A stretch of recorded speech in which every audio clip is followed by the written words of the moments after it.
So we have a question similar, a little bit similar to what we've discussed before.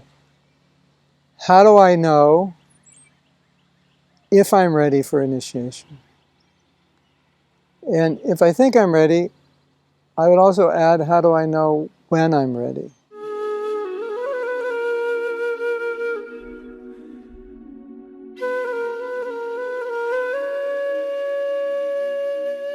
You don't really know if you're ready. What you know is that you want to be connected. What you know is that you want to dedicate yourself to Krishna consciousness. And that's the point at which we become serious about initiation. So initiation, in my mind, initiation means I'm confirming that Krishna consciousness is the most important thing in my life, that I want to take this more seriously than anything. I wanted to give it priority above everything. That's part of what initiation means. Initiation also means that I'm dedicated and willing to follow the orders of my spiritual master in such a way that I perfect myself in this life and that I go back to Godhead in this lifetime. That's how I personally see initiation from my angle of vision, not from the angle of vision of someone who's giving Diksha, but someone who has taken Diksha from Srila Prabhupada. In reflection on what I did and what it meant, is that now we have we often say we have a contract. The Guru's contract is, I will take you back to Godhead. Our contract, what we're signing in for, is that I will follow you so that I can go back to Godhead. Because you've taken that responsibility to deliver me, I am taking the responsibility that I will follow you. And as I've often said, and perhaps you know, it's not always easy to always follow the instructions of the Guru. Sometimes it's inconvenient, sometimes it's austere. Sometimes we may even not agree with those instructions, sometimes we may not understand them. But to be a disciple, to take initiation, means that now I'm agreeing to allow you to pull me back to Godhead. Now, yesterday we talked about also taking instructions from other Siksha Gurus that may be more time, place, circumstance appropriate, and that's fine. But what I'm saying is, when we take initiation, then the idea is that, okay, this is what my life is for. I'm not mixing up material life with spiritual life, and it's just an addition to my material life. It's something on the side. It's I go to church on Sunday type thing. No, it's not like that at all. It's like, this is the thing. And so that's what it means to take initiation. This is the thing. That level of seriousness. Then we had discussed briefly in another video how upset Prabhupada was when someone took initiation but didn't follow. And what he said was, why did you take initiation if you weren't prepared to follow? He didn't say, why are you not following? What's wrong with you? He said, why did you make the vow if that was not your intention? So, a lot of times we make the vows and we think, yes, I'm making them, I'm going to follow them, no problem. And then we find for many devotees it is a problem. So, my personal realization is, I think for a lot of us, we don't actually understand what it means to take a vow. And I think if we understood what it meant to take a vow, there would be no question of breaking a vow, even if we were weak. And I've often said that a lot of times when we break our vows, the underlying principle is not the problem in following. It's the problem in commitment. And if I solve that problem with commitment, then if commitment is there, I will be able to follow those vows which are difficult for me, if the commitment goes deep enough. So what I would suggest for those who are not initiated or contemplating, am I ready? First, understand the depths of commitment, what that means. I've done some videos on it on my website somewhere. And I have a course that I'm going to be putting up at some point on vows. But the gist of it is that if I commit to something deeply enough, then I will always do it.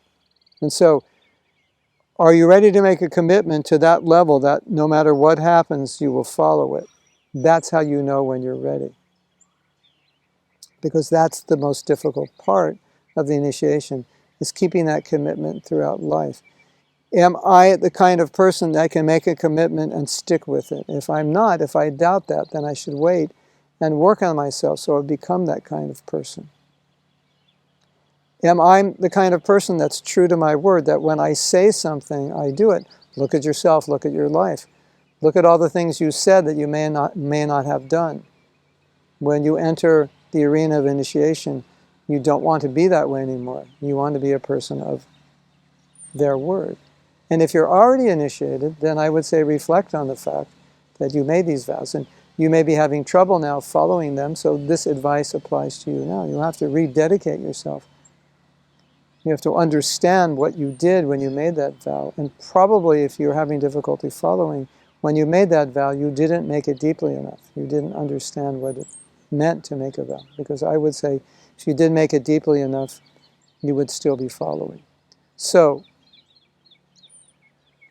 now if you go back to the video I made, it said that before initiation, if we're following the principles, we're surrendered to our guru, we're actually, in a sense, initiated, we're connected. And there's not this absolute necessity rush that I have to get initiated immediately. And I think we need to keep that in mind, because I see in ISKCON, I see with my own disciples, when can I get initiated? I really want to get initiated, because they feel that that's important for the connection. And I always tell them, that's not what makes the connection. The ceremony does not make it. It's your own dedication. That's the connection, and you should always know. You could be connected from day one when you ask for initiation. If you really are giving yourself to your guru, then at that moment you're actually initiated. Much more so than those who formally took initiation, who aren't that deeply connected. So I think that's important. So there's not this mad rush to be initiated. But yes, we should be initiated when we're ready. And we lastly want to remember that Prabhupada said that when we take initiation, the Guru takes our karma. And even if you say, well, I don't have any karma because I'm chanting Hare Krishna, I'm seeing the deities and so forth. Okay, we could go with that also, that idea. But when you commit sin after initiation, that sinful reaction falls upon your Guru. So don't take initiation unless you're certain that you can follow, because otherwise he'll have to suffer. So these are some considerations, both for those who have taken initiation and who have not, and those who will be guiding others to take initiation. Yes, we want you to move forward, connect more deeply, and if you can engage in deity worship, if you're Brahmanically inclined and qualified, yes, then go forward that way. I'm not saying this to discourage any of that. It's all important.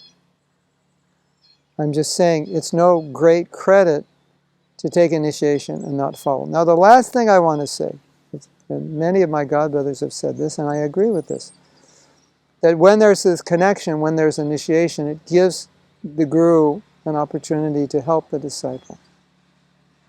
And so sometimes they say, I'm not sure if I should get initiated.